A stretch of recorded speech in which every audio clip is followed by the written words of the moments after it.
Muito boa noite, boa tarde ou bom dia, queridos amigos e seguidores, de onde quer que nos sigam, através destes meios maravilhosos eletrónicos de hoje, que nos transformam o mundo numa aldeia global, ligada interconectada destas novas formas eletrónicas, a internet, e que faz reforçar os laços de fraternidade, que também sublinha esta doutrina maravilhosa que é o Espiritismo. Sejam, pois, bem-vindos a mais uma tertúlia das nossas conversas espíritas ibero-americanas.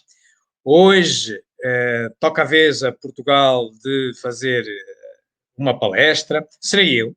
Vamos fazer esta palestra que aqui vemos, Pensamento Sistémico e Espiritismo, que, por sinal, é o título do meu último livro espírita, publicado há mais ou menos um ano. Mas, a seu tempo, já trataremos do assunto. Para já, ia trazer os nossos companheiros do Brasil, como habitualmente. Temos aqui o nosso querido amigo Eric. Boa noite ou boa tarde, Eric. Boa tarde, muito obrigado pelo convite e com certeza será uma excelente palestra.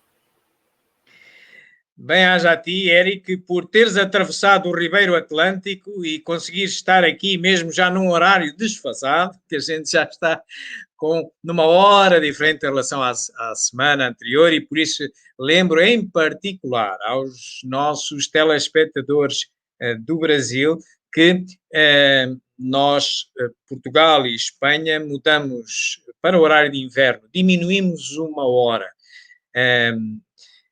Isso significa que no Brasil, como vocês não alteram a hora, estão a começar a uma hora mais tarde, isto é, está a começar às 18 horas. Pedimos desculpa por este desencontro, mas foge-nos de nós.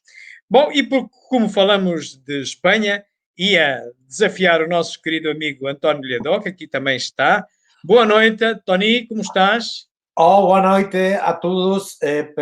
Muito obrigado pela convite bom, esperamos ter umas conversas espíritas importantes e com um tema interessante e novamente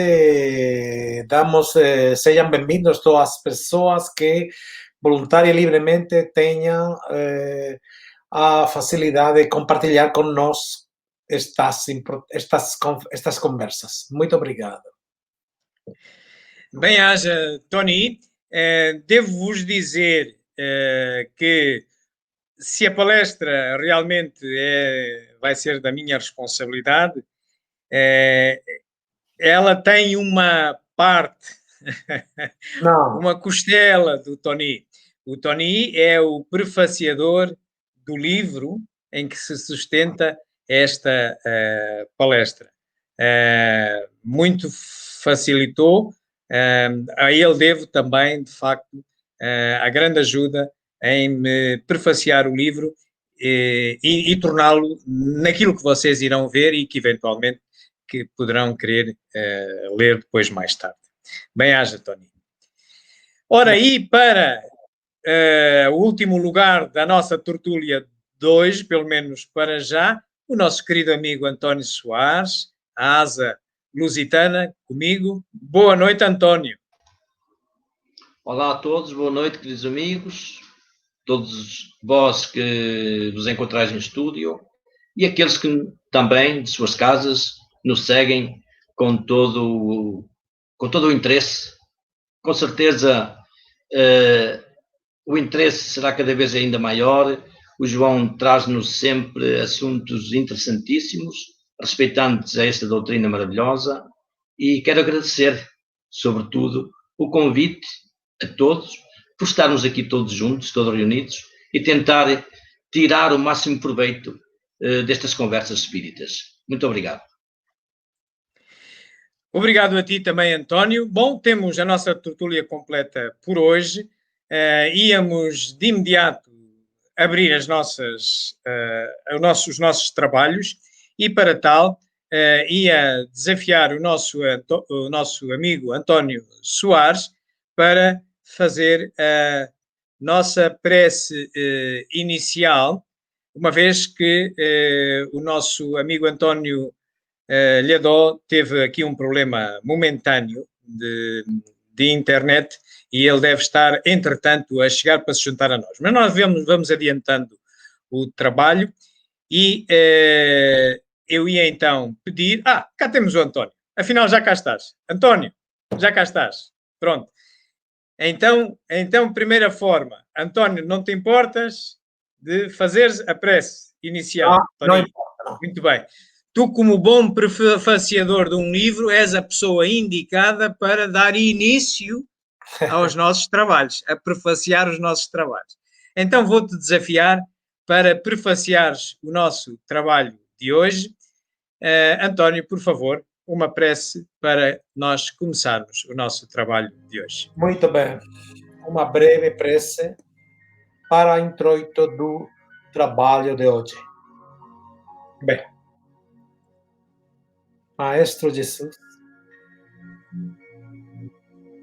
Espíritos do bem e do amor,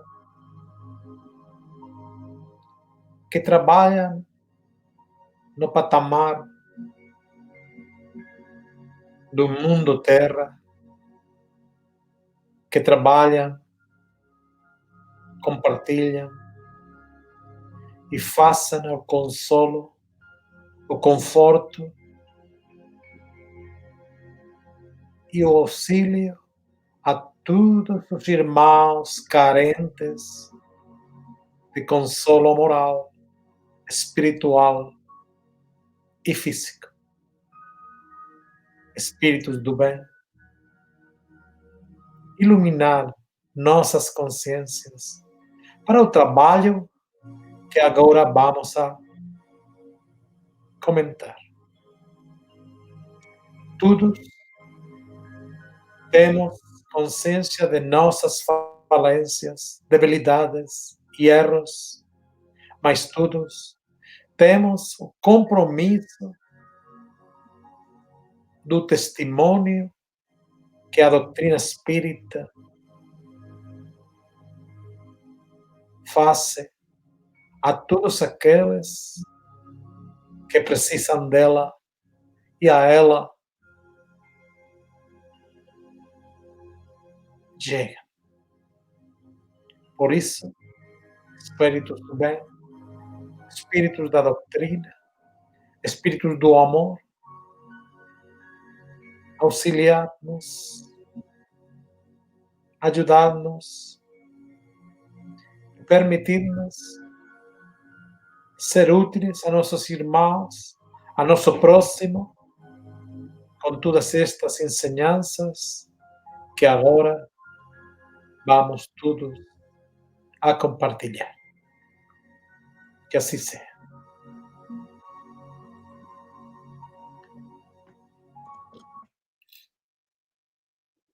Muito obrigado, querido Tony. E com as baterias carregadas, podemos então agora começar a nossa palestra. Tal como vos dissemos, o tema é este. Aqui neste slide, nós aproveitamos para utilizar a capa do livro em que se baseia o tema, que o publicamos o ano passado, Pensamento Sistémico e Espiritismo, em que o Tony Lhadó fez o favor de o prefaciar, e eu recomendo, é uma peça literária muito objetiva, um bom início e que muito beneficia depois a obra também em si.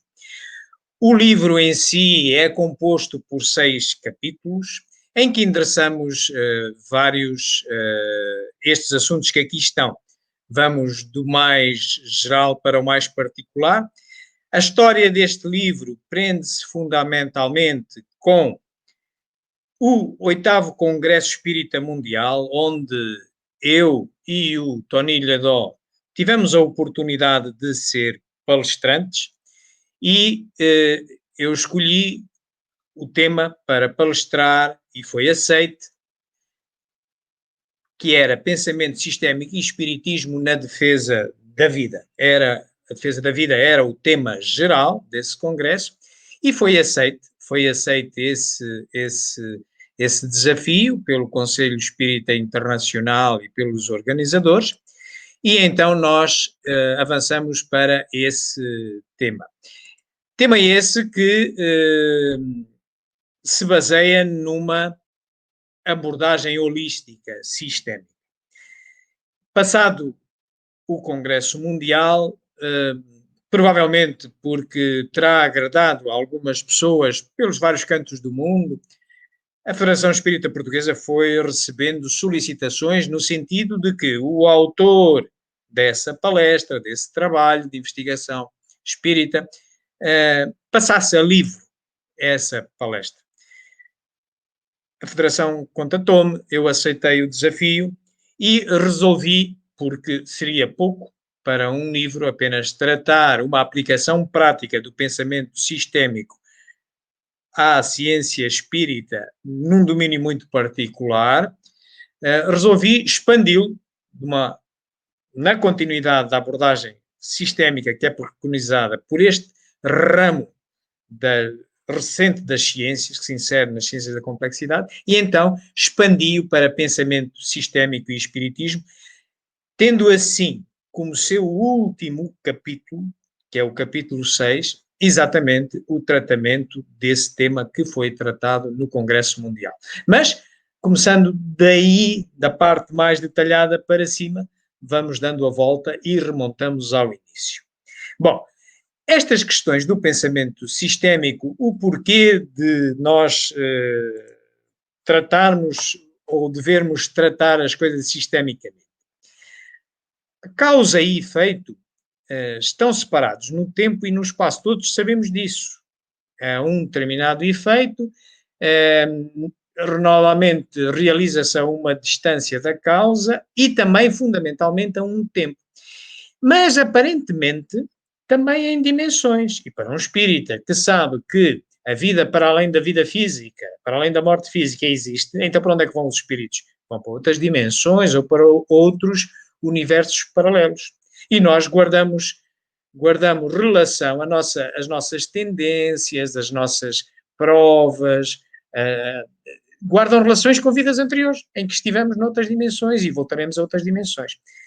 De tal sorte que também sabemos, só pela análise da nossa vida física, que há pequenos efeitos ou microefeitos que têm causas muito grandes. Há causas muito fortes, muito grandes, mas que aparentemente só saem uns pequenos efeitos. E ao contrário também, há pequenos causas que têm uns efeitos grandes. É conhecido num dos pensadores, pai da teoria de sistemas, Edward Lorenz, um meteorologista australiano, ele é atribuído à frase de que um bater de borboletas na Austrália pode provocar uma tempestade na América do Norte.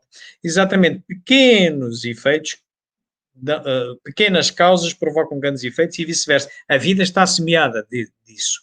Portanto, na vida, como em qualquer sistema conhecido, e a palavra sistema é muito usada hoje em dia, nós usamos sistema sem às vezes pensar o que é, mas vamos já acordar o que é. É um conjunto de partes, de elementos que se relacionam entre si para cumprir um determinado objetivo. Portanto, em qualquer sistema conhecido, e o espiritismo é um sistema no mínimo de valores filosóficos, de bases filosóficas, a relação entre os seus elementos, e neste caso o espiritismo, entre as suas bases filosóficas, são bem mais importantes e determinantes de efeitos futuros que o seu número. Basta nós vermos num exemplo simples. Imaginemos que eu compro um motor de um carro Ferrari, uns pneus Bridgestone de Fórmula 1, uma carcaça de um carro maravilhoso, um Lamborghini, gastei um monte de dinheiro e aquele amontoado de peças não vai sequer conseguir andar. Porquê? Porque não estão estabelecidas as relações entre eles. Em qualquer sistema são mais importantes as relações que a quantidade ou a natureza das partes. Mas, se calhar eu pego no meu carrito que tenho ali na garagem, que já tem 20 anos de idade, velhinho e tal, uma marca, digamos que uma marca branca, uma marca que já muito antiga, muito modesta, mas eu consigo transportar.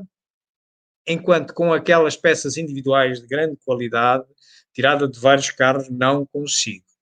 Portanto, daí a importância das relações. Então, e olhando agora de novo ao espiritismo, como em qualquer sistema, nenhuma base filosófica do espiritismo, nem nenhuma dimensão isolada, ou fator, ou peça, ou elemento, produz os efeitos que se observam. Estamos todos enganados se pensamos que só uma determinada coisa produz os efeitos. O efeito, olhamos para o futebol. Nós, por acaso, em Portugal, temos um jogador que não joga hoje em clubes portugueses, mas joga pela seleção, o Cristiano Ronaldo, tido como o melhor jogador do mundo. Mas ter esse jogador não é garantia de ganhar os jogos. Ajuda, mas não é garantia. Ele sozinho não consegue ganhar os jogos. Estão a ver? Portanto, uma só base filosófica, um só elemento, não produz os efeitos que se observam com grau de certeza e probabilidade elevados. Podemos ganhar o jogo, há mais facilidade, mas não é determinante. Portanto, num contexto com estas características e tudo o que nos rodeia assim este conceito linear, mecanicista de cadeia de efeitos, mostra-se incapaz de prever resultados futuros fiáveis. Portanto, e então, o investigador, o pesquisador, tem necessariamente que recorrer a uma metodologia diferente. É uma forma de perceber sistemicamente esta realidade, as relações que há entre as partes, perceber o todo, de abordar e tentar compreender a partir da globalidade e não ir por partes. Tem que ir do mundo que nos rodeia, isto é, socorrer-nos, enfim, do pensamento sistémico, o pensamento que liga todas estas partes, valoriza as relações e procura entender como funcionam os sistemas no sentido de prever melhor os efeitos que ele produz. Portanto, o pensamento sistémico consiste, depois, numa forma de captura mental do que vemos no mundo, que olha primeiramente para o todo, em vez de ir começar pela parte, não, pelo todo. E da forma como este sistema, o sistema que estamos a estudar, interage entre si e com os outros sistemas que estão ao lado. Neste caso, esta ciência do pensamento sistémico tem pelo menos quatro escolas. Nós vamos escolher para o tratamento que vamos dar às duas aplicações que vamos fazer dentro do espiritismo, vamos escolher uma chamada dinâmica de sistemas, pela razão de que é a melhor ferramenta dentro do pensamento sistémico, que melhor interpreta os sistemas cujo comportamento ao longo do tempo é significativo. E é o caso. Nós, por exemplo, o Espiritismo nos diz que nós temos muitas vidas físicas, temos encarnação, erraticidade, reencarnação. Portanto, perceber o todo do que é o homem e das suas várias existências é algo que, para a nossa medida temporal, é bastante tempo. É esta a melhor ferramenta, que chama-se dinâmica de sistemas, para abordar, para estudar sistemas desta natureza. Bom, posto este preâmbulo, e que, como vos disse, o Tony Lledó também o faz de uma forma excelente logo no nosso livro, íamos agora então começar a abordar as questões mais simples para percebermos tudo isto. Comecemos pelo primeiro capítulo, e no primeiro capítulo nós vamos abordar exatamente o pensamento sistémico, o que é isto e como é que ele se aplica a qualquer coisa, inclusive ao espiritismo. Depois vamos começar a mergulhar no espiritismo, vamos começar a mergulhar na realidade, que é Deus, aquilo que ninguém consegue apreender, mas que é o mais complexo, o ente mais complexo que a gente pode imaginar, o sistema mais complexo que a gente pode imaginar. Todos decorrem dele. Depois desse, então, vamos olhar para uma verdade, é a vida. É tal como vemos Deus, nós dizemos a obra de Deus é a vida, e então vamos estreitar, vamos mergulhar um pouco mais na vida. Na vida aí está uma série de sistemas. Olha, está o sistema de saúde, está o sistema de transportes, está o espiritismo, está uma série de coisas. E então vamos agarrar o sistema espiritismo e vamos entrar no nosso quarto capítulo. No sistema espiritismo vamos olhar para as bases todas, vamos tratar as bases e vamos fazer uma primeira aplicação. Vamos ver se todas são importantes, é tudo ao molho e fé em Deus, estuda só uma e tem-se todos os efeitos que o espiritismo pode produzir, vamos demonstrar que não. Depois disso, então, vamos de ser ainda mais, vamos agarrar numa das bases filosóficas, o espírito que, como tem um atributo de inteligência, é através dele que depois podemos evoluir para o nosso último capítulo e nossa última aplicação, que é quem, através da inteligência, se produz as orientações ético-morais para defendermos a vida. Ora, comecemos, pois, por abordar questões simples e básicas do pensamento sistémico. Como vos tínhamos dito, a necessidade de pensar e agir sistemicamente é uma necessidade lógica do homem dos nossos dias, em que está rodeado de cada vez maior complexidade, há mais coisas no mundo, há mais facilidades, mas também há mais condicionalismos, e o homem tem que perceber como é que os vários sistemas evoluem. E então, olhar para estas questões significa percebermos na base como é que ferramentas é que o homem tem para interpretar a realidade, onde, quando nós já não conseguimos prever o desfecho de um sistema porque ele tem muitos componentes, tem muitos elementos, ou porque é muito complexo, nós acabamos de ficar limitados à intuição, que tem os seus condicionalismos, como iremos ver. Depois disso, como se não bastasse, o problema é que a vida não é estática, não é um quadrado, não é uma pintura num quadrado, é algo dinâmico, não é um puzzle, é algo dinâmico, isto é, nós hoje concebemos uma determinada solução para resolver um problema da nossa vida, mas logo de seguida, com o andar do tempo, outros elementos, outros fatores interagem e nos modificam. É como estar a montar um puzzle, mas a andar e a correr. Nós temos toda essa noção, particularmente nos sistemas em que entram inteligências, seres humanos. Ok? Olha, basta ver a pandemia. A pandemia, todos os governos confinaram, tomaram uma série de medidas e parecia que tudo estava certo. Vamos começar a desconfinar. E agora, nomeadamente aqui na Europa Ocidental, estamos numa segunda fase e parece tudo a ficar fora de controle. Se fosse só, se nós tivéssemos a certeza de como se lidava com as medidas que foram tomadas, já se lidava bem com aquilo, era só aplicar aquilo, mas não, todos os dias vai mudando e depois há que equilibrar entre saúde, economia, toda uma série de fatores. É a dita percepção dinâmica, que complica também o pensamento humano em perceber a realidade. Por outro lado, e porque falamos em realidade, outro problema, não é possível a nenhum ser humano identificar e entender a realidade, por mais pequena que seja. Falta-lhe perfeição. A realidade só Deus. Mesmo nas mais simples. O homem, o que consegue ver da realidade é o que se chama verdade, que é tão só uma versão da realidade. E então, ele em cada momento, vai ter uma visão imperfeita da realidade, mas depois vai melhorando. É assim que funciona a filosofia, é assim que funciona a ciência toda, o conhecimento gerado pelo homem. É assim que funciona o espiritismo, porque gerado pelo homem é. Mas, com a complexidade a aumentar, e vivemos num mundo já bastante complexo, com muitas possibilidades, muitas facilidades, mas também muitos elementos, muitos condicionalismos, somos mais gente, somos mais pessoas, então o que é que nos acontece para nós conseguirmos lidar com esta complexidade? Normalmente, quando os sistemas são muito grandes, têm muitos atores, muitos elementos, muitas relações, o que é que nós fazemos? Fazemos um modelo, selecionamos os mais importantes, fazemos um modelo, reduzimos, para ser possível nós o tratarmos. Ora, quando estamos a reduzir, estamos a errar, quer queiramos, quer não. Estamos a ignorar toda uma série de coisas. Mas é assim, Deus criou-nos assim. Ora, então olhemos para as questões das ferramentas com que o homem vem para resolver os seus problemas, onde devemos ter muito cuidado com a intuição. O homem, Deus fê-lo munido de 3 ferramentas para resolver os seus problemas do dia a dia. Primeiro é o conhecimento, isto é, vamos à escola, somos formados em uma determinada disciplina, numa determinada área, num determinado conhecimento, e então, quando vamos desempenhar funções na prática, na nossa carreira, como temos esse conhecimento, sabemos resolver os problemas. Isto é uma ferramenta, o conhecimento formal.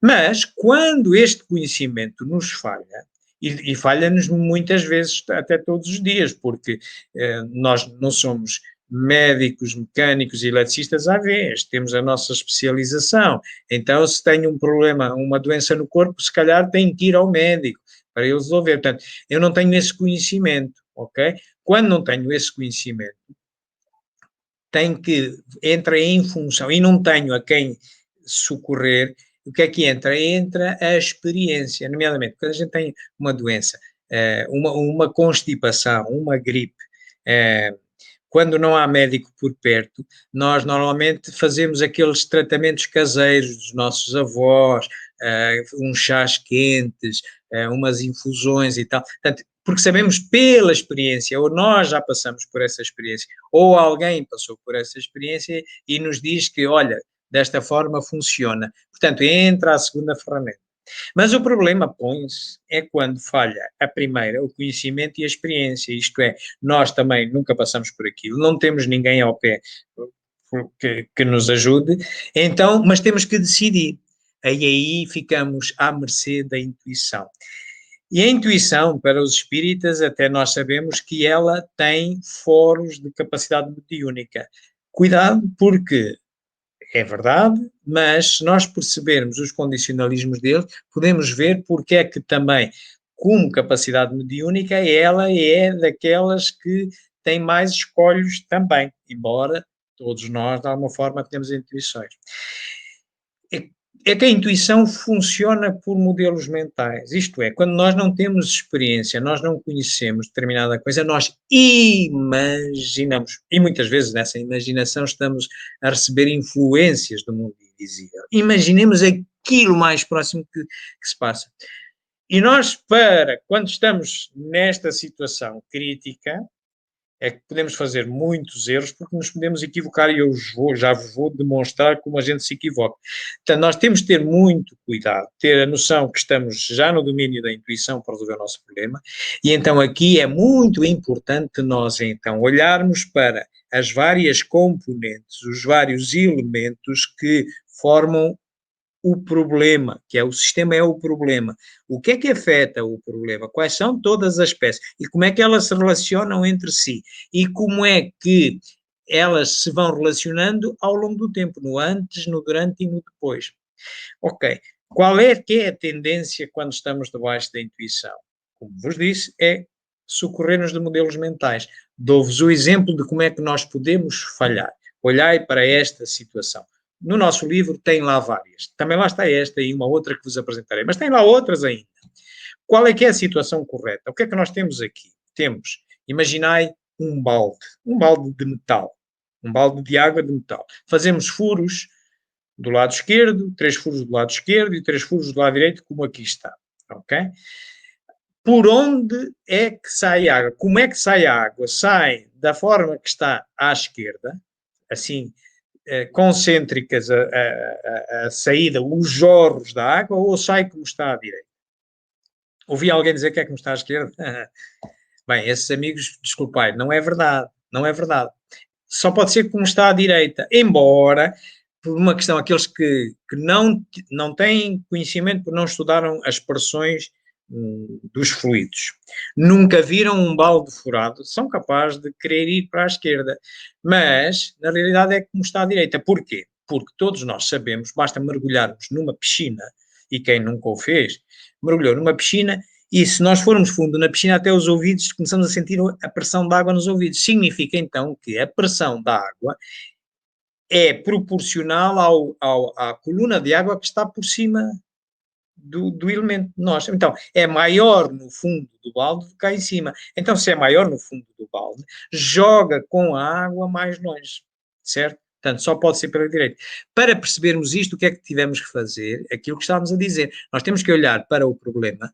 O que é que está aqui? A pressão da água, os furos onde é que estão colocados em relação à altura da coluna d'água e perceber ao longo do tempo como vai funcionar. Portanto, estamos a olhar para as relações entre os vários coisas. E sim, podemos prever o comportamento e tomaríamos a melhor decisão. Mas uma outra, talvez um pouco mais complexa, aqueles que se calhar erraram a primeira, já poderão ter mais, acertaram a primeira, poderão ter mais dificuldade agora nesta.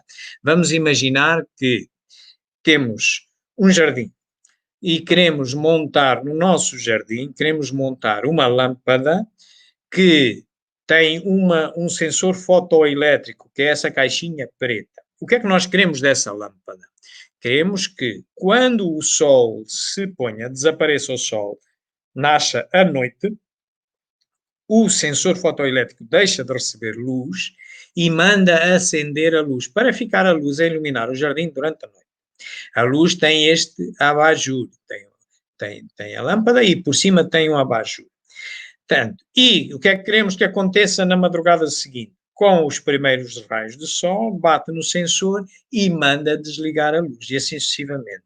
Pergunto eu, como é que colocaríamos o sensor tal como está à esquerda, na base do sensor ali a meio, ou como está à direita, por cima do abajur, da campana? Pois, meus amigos, colocando num lado ou no outro, ia funcionar, ia mandar acender a lâmpada. Só que tenha um problema. Se nós escolhêssemos a solução da esquerda, não íamos ganhar para lâmpadas. Sabeis porquê? Porque o sol punha-se, ele mandava acender a lâmpada, mas logo a seguir levava com a própria luz da lâmpada. Mandava apagar, mandava acender, mandava apagar, mandava acender e ia fundir-se a lâmpada no instante. Só como à direita funcionaria corretamente. Como é que chegamos a esta conclusão? De novo, olhando para as partes e olhando para as relações. O que é que o sensor faz? Quando é que atua a lâmpada? E o que é que acontece depois da lâmpada acender? Os raios de luz vão para onde? Estão a ver? Portanto, para combater os modelos mentais que às vezes podem ser alimentados por nós ou sugeridos, porque a gente não tem nem conhecimento nem experiência, nós devemos ser muito cautelosos e olhar para as relações que ali ocorrem. Mas, tal como vos disse, não é só este o primeiro problema para nós interpretarmos bem a realidade. Seja a codificação espírita, seja o fenómeno espírita, seja a nossa vida do dia a dia. Um problema qualquer com o nosso carro, um problema de saúde. É também a questão da percepção dinâmica. Reconhecem os investigadores do pensamento sistémico, os científicos do pensamento sistémico, haver dois tipos de complexidade. Uma primeira é a complexidade do detalhe, outra é a complexidade dinâmica. Mas o detalhe normalmente resolve-se com facilidade. É como se fosse um puzzle e só se pode funcionar de uma determinada maneira. É como se fosse, por exemplo, este computador que estamos agora a usar para fazer a palestra. A todos já aconteceu que, ao trabalhar com o computador, que às vezes o computador encrava. E o que é que nós fazemos? Nem que, das duas uma, ou sabemos as particularidades, quais são os programas que estão a afetar aquilo e vamos fechando os programas e reiniciamos, ou se aquilo for muito complexo, o que é que nós fazemos? Reiniciamos o computador. Isto é, com uma série de tarefas por uma determinada sequência, embora possa haver aqui muitos programas, a gente sabe que vamos voltar a funcionar com ele. Isto funciona bem quando são sistemas inorgânicos, como é um computador, como são reagentes químicos, é um puzzle para montar, mas já começa a funcionar muito mal quando os sistemas têm inteligência residente, que é o caso de simular o comportamento do homem. Nós estamos habituados, conhecemos um determinado amigo, sabemos mais ou menos como é que ele pensa, e perante um determinado problema, nós achamos que, bom, ele deve reagir assim, mas quem é que consegue simular o comportamento humano? Não conseguimos, porque a certeza é que nós temos que levar a reagir assim. Pode não reagir. E então, se forem vários seres humanos, nós temos exemplos imensos, basta olhar para os nossos países, os países de cada um, para o sistema financeiro. Se fosse uma questão apenas de economia ou de finanças, bastava ter um especialista em economia e finanças e nós não tínhamos problemas nos buracos financeiros. Mas não, o problema é que vêm depois os políticos, há um político que acha que deve seguir-se o caminho A, deve-se gastar dinheiro desta maneira. Vem o outro da outra maneira. E aquilo começa a ficar tão complexo porque os elementos com inteligência, os sistemas vivos, não são modelizáveis como são os inorgânicos. E então torna tudo muito complexo. É a mesma coisa que, em vez de montar o puzzle em cima de uma mesa, é montar em andamento. Assim. Isto mais um fator que afeta todas as realidades, e em particular o nosso conhecimento. Mas ainda não ficou por aqui. E é bom nós conhecermos como é que nós próprios pensamos, para podermos estar mais aptos a enfrentar os problemas da vida. É que temos ainda um outro problema que já vos falava, é que ao homem está vedado entender a realidade, mesmo nas mais pequenas coisas. Ele só vê da realidade, vê um sistema ou a verdade. Olhai para este vídeo e vamos perceber isto claramente.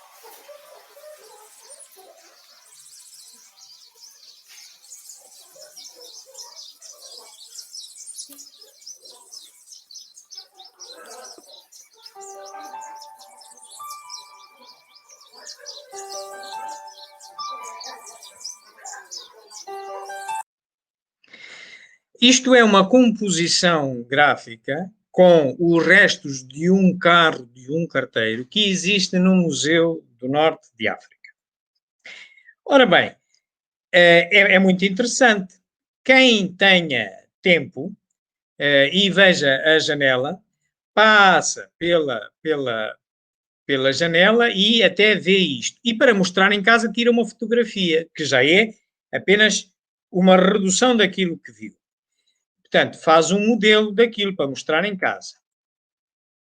Aqui leva para casa. É a sua verdade, é o seu sistema. E quando está lá em casa, estava lá uma composição engraçada, suspeitava-se pela janela, até se via a cara de um carteiro. Mas aquilo, na verdade, eram os restos de uma carreta. Mas imaginemos que há outra que não tem tempo. Ela está com pressa, quer ver o museu todo e não tem tempo. E então nem se apercebeu que está lá aquela janelinha. Passou ao lado e tira também uma fotografia para mostrar em casa. E tirou esta fotografia. Também está certo. Também é verdade, não é? Está certo, está certo. É a verdade dele, é a verdade dele. E mostra em casa, olha, epá, isto parecia, não sei, isto parece um amontoado de uma carreta antiga. Pá, pronto, é uma verdade. E claro que nós que até tínhamos uma máquina de vídeo e tivemos tempo, pois conseguimos fazer vários instantâneos, como se fossem várias fotografias que complementam melhor aquilo. Filmamos e em tempo mesmo. Mas reparai, mesmo assim, nós não vimos a realidade toda. Nós só filmamos da parte da frente. Então, e se filmássemos por cima? E se filmássemos lá atrás? E quantas coisas ficaram aqui esquecidas? Estão a ver? Não é possível ao homem abarcar nenhuma realidade na sua totalidade. Exige uma perfeição tal que só Deus a tem. Como nos diz o livro dos Espíritos, que só Deus é que tem essa capacidade, como causa primeira de tudo, é que tem essa capacidade de perceber tudo aquilo que é a sua obra. Nós apenas percebemos partes. De tal maneira que nós temos que nos habituar com a nossa humildade em que aquilo que julgamos ser a realidade é tão só a nossa versão dela. Portanto, a nossa verdade é uma versão da realidade. E de nada vale nós queremos impor a nossa verdade ao outro, porque não há cá donos da verdade em nenhum âmbito da ciência, no âmbito do conhecimento humano, da filosofia da ciência e também no espiritismo. Nós temos é que contrapor, justificar as nossas da melhor maneira, ouvir as dos outros e tentar sair, juntar sistemicamente as nossas verdades com o outro e sairmos todos com uma melhor.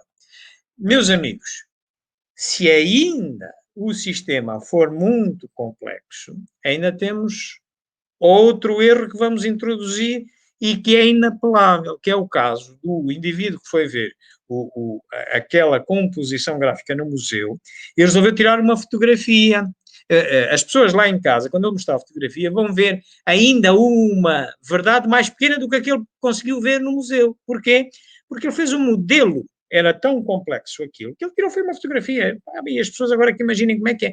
Portanto, então, o que é que está a acontecer? Está a haver aqui um reducionismo entre o que era a realidade, que é inapreensível. Está bem, pode ser uma carreta de um carteiro, um amontoado de peça ou não, mas vê-se a cara do carteiro, mas pode-se ver umas peças e tal. Depois pode-se tirar, a uns, era a cara do carteiro, mas outro não, era só as peças, portanto, duas verdades distintas. nós ainda com uma verdade que é um vídeo, mas depois aquele que, por exemplo, só tirou a fotografia, mostra lá em casa, já está a montar o modelo, então está a reduzir. Ora bem, há este pensador sistémico, Edward Deming, que diz uma coisa que tem toda a importância e nós devemos ter bem presente, é que todos os modelos estão errados, alguns são úteis. Tem alguma dúvida? A gente não vê aí os nossos políticos a dizer o meu modelo para resolver os problemas económicos ou o problema da pandemia é este, devia-se fazer assim, devia-se fazer assim, e depois não vemos todos esses modelos a falhar. Porquê? Porque nenhum deles consegue endereçar o todo. Nem sequer é verdade, nem o sistema, estão a ver? Mas o homem tem que habituar-se a estas dificuldades e tem que arranjar ferramentas para melhor as interpretar. Certo que não vai conseguir ser perfeito. E para isso nasce o pensamento sistémico. E então nascem os conceitos de sistema e modelo. Se nós olharmos aqui para um sistema, por exemplo, todos nós falamos em sistema, mas convém nós sabermos o que é que estamos a dizer. Sistema é um conjunto de elementos que se relacionam entre si para atingir um determinado objetivo. Imaginemos aqui este sistema, copo d'água. Se eu vos pedisse para identificarem as componentes desse sistema, provavelmente, de uma forma muito simples, dizem, sou eu, é a torneira e um copo. Bom, se só identificarmos assim, isto vai dar uma inundação. Porquê? Porque a torneira vai ser aberta e depois, se não houver aqui mais nenhum elemento que a gente esteja, que controle aquilo, ela vai dar uma inundação. Mas espera, mas não é assim. Na realidade, nós vamos ter uma atuação. Nós vamos estabelecer umas relações, não é? Então, nós sabemos qual é que é o nível desejado no copo. Sabemos a que nível está a água no copo. Então ele está vazio, vamos começar a abrir a torneira. À medida que nós vamos abrir a torneira, aumenta o fluxo de água. À medida que aumenta o fluxo de água, vai diminuindo o desnível, isto é, a distância entre o nível, que é o copo cheio para nós, aos nossos olhos, e aquilo que está. À medida que vai diminuindo essa distância, o que é que nós vamos fazer? Vamos fechando a torneira até que o sistema entre em equilíbrio. Ok, então havia aqui umas coisas ocultas. Não era só o número de elementos que estavam à visão. Temos que perceber como ele funciona. Portanto, num sistema, o todo é sempre maior do que as partes. Já dizia Aristóteles, que era um aluno de Platão e é considerado o pai da filosofia. E em qualquer sistema são mais importantes as influências que os elementos. Já vos mostrei a história do carro, uma equipa de futebol pode ter os maiores craques, mas não estão habituados a jogar sozinhos, vão perder com uma equipa que se conhece e joga todos os dias, ok? Portanto, nós temos que perceber o que é que ali está, as influências, não é só os elementos, mas também a influência. Ora bem, e então, esta ciência do pensamento sistémico, o que diz é, de uma forma muito gráfica, e esta ciência, vocês vão ver, é bastante gráfica, estas ferramentas são bastante gráficas, ajudar-nos a perceber melhor. Então, aqui está uma descrição daquele sistema, utilizando a ferramenta da dinâmica de sistemas, é uma das escolas de pensamento sistémico, em que com umas setinhas que vão materializando as relações consoante as cores e mais uns sinaizinhos, nós descrevemos melhor o sistema, metemos os elementos e relações. Ora, aqui está. Então, nós sabemos qual é o nível de água desejado, portanto, e então está lá no fundo. Ora, vamos abrir a torneira. Vamos abrir, estamos a dar reforço positivo à torneira. À medida que abrimos a torneira, quanto mais abrimos a torneira, maior é o fluxo de água. Daí estas setas azuis são positivas e com sinal mais. À medida que o fluxo de água aumenta, maior é o nível da água, né? Vai subindo. Mas quanto maior é o nível da água, quanto mais sobe, mais pequeno é o desnível para atingir o nível de copo cheio. Então aqui uma relação negativa, porque nós vamos começar, é como se fosse ali uma válvula, um decisor que vai fechar o sistema e vai entrar em equilíbrio. A natureza está cheia disso. Aquele comportamento em tempo pode-se descrever também assim. Pelo facto de ter ali um decisor, aquela setinha vermelha, uma válvula, vai levar que o sistema entre em equilíbrio. Se nós tivermos aqui o comportamento do sistema em tempo, estão a ver a curva, quando ele chegar ao estado que a gente quer, ao nível que a gente quer, fechou a torneira e acabou, entrou em equilíbrio. Isto chama-se um ciclo de realimentação negativa, porque um efeito constitui-se em causa para o efeito seguinte e assim sucessivamente e fecham um círculo, realimentam, ok? E tem tendência para o equilíbrio. Há outros que é ao contrário, tem tendência para a destruição ou para o progresso quase indefinido, que não há, que são os sistemas de alimentação positivo. Seria este copo d'água se não tivéssemos lá presentes. Punha o copo d'água a encher o copo d'água e não havia um decisor para o travar e a dar uma inundação. Ou, um outro caso, imaginai duas pessoas à estalada um ao outro. Um dá uma estalada num, o outro responde com mais força, o primeiro responde com mais força ainda. Se não houver uma terceira pessoa, que seja uma válvula que os vá separar, eles vão se matar, vão se destruir. Ora, chama-se isto um motor sistémico, portanto, de realimentação positiva, um ciclo de realimentação positivo. Não entra em equilíbrio. Pode ir até à destruição se envolver muitas vezes. Mas pode também acelerar o progresso do sistema num determinado momento. É preciso depois levá-lo a entrar em equilíbrio. Portanto, tem uma tendência para o crescimento, enquanto o outro tem uma tendência para a estabilidade. Para quem esteja mais interessado nisso, pode consultar, por exemplo, este livro, Dinâmica de Sistemas, de Javier Aracil. Podem encontrar na internet, é muito interessante, é muito gráfica esta ciência. Meus amigos, isto era o que de base havia de dizer sobre o pensamento sistémico. Para agora, então, nós vermos esta aplicação feita ao espiritismo. Falamos em realidade, né? Qual é que é a realidade? A realidade é Deus.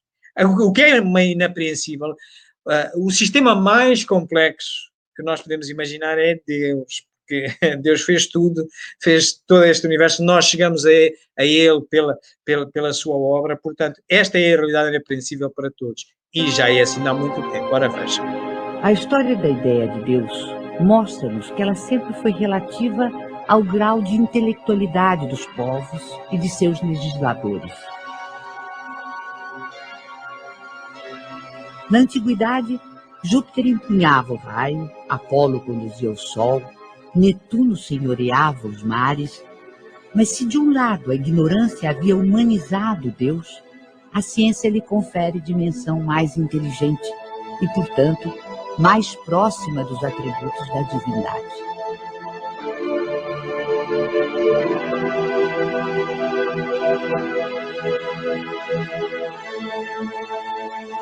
Racionalmente, não é possível admitir um efeito sem causa. Olhando o universo imenso, a ordem e harmonia a que obedece a marcha dos mundos inumeráveis, olhando ainda os seres da natureza, o reino vegetal e os minerais, com suas admiráveis variedades,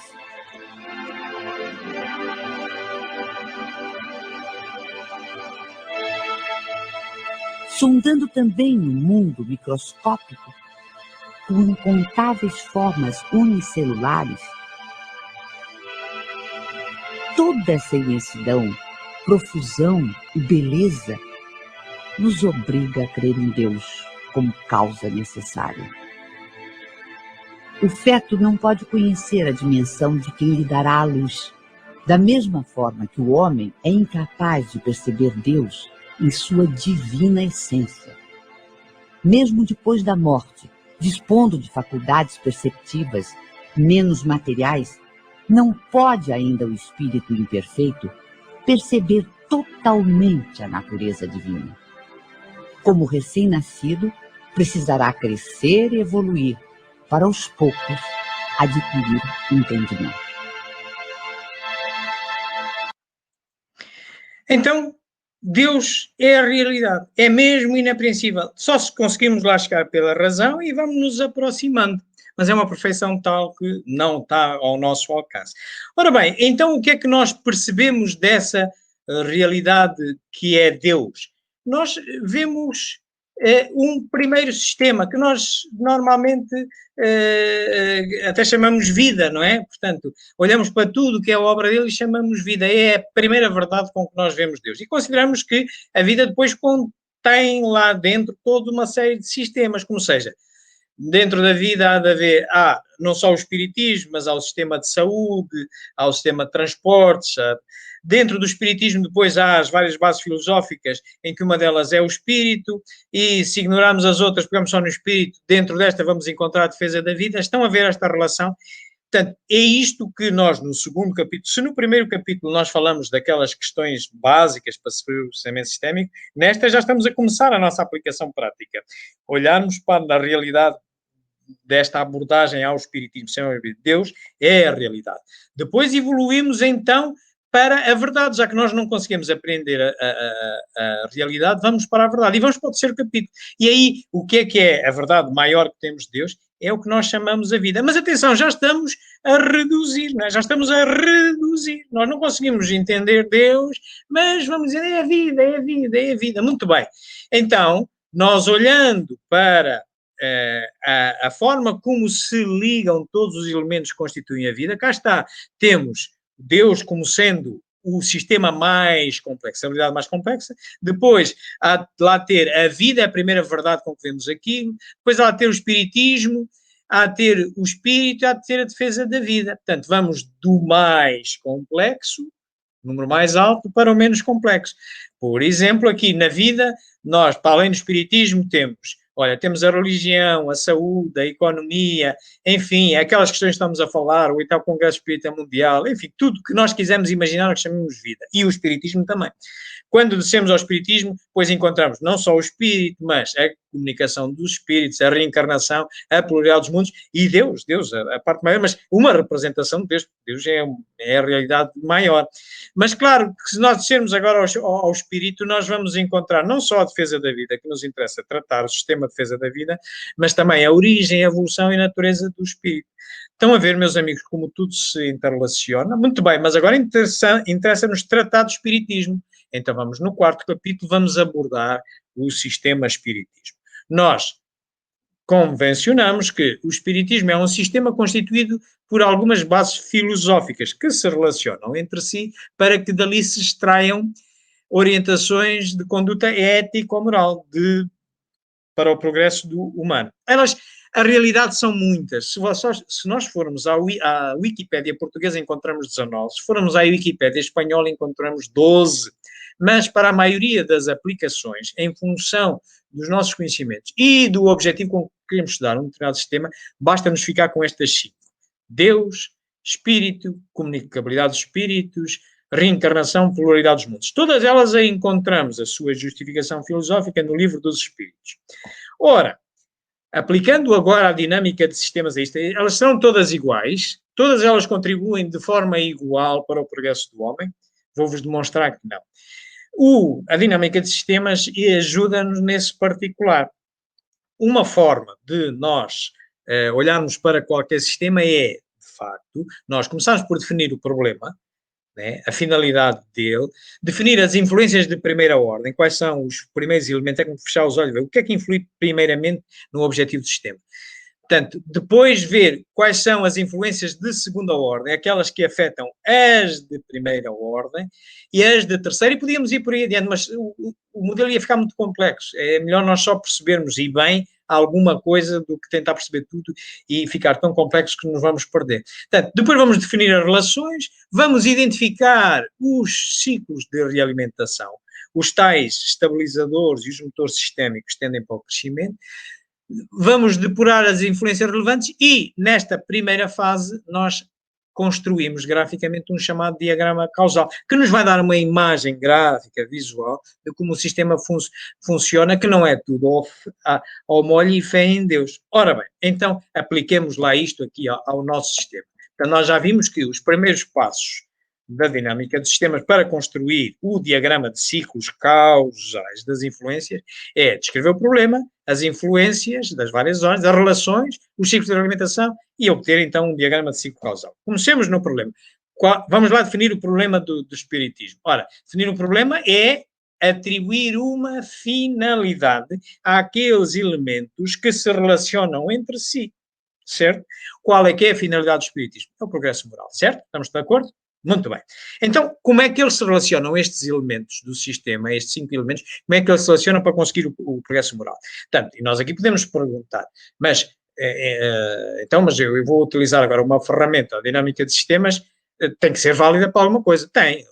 Que a gente deve perguntar é se vale a pena usar ou não. É assim, será que o progresso moral pode ser melhorado por via desta análise da previsibilidade deste ciclo causal entre estes elementos resultante de uma análise sistémica? Ou, pelo contrário, as interações geram fenómenos imprevisíveis, o Deus relaciona-se com a comunicabilidade dos espíritos, ora à segunda-feira de uma maneira, à terça-feira de outra, e o espírito com a pluralidade dos mundos. Isto é imprevisível e toma rumos e gera consequências inesperadas.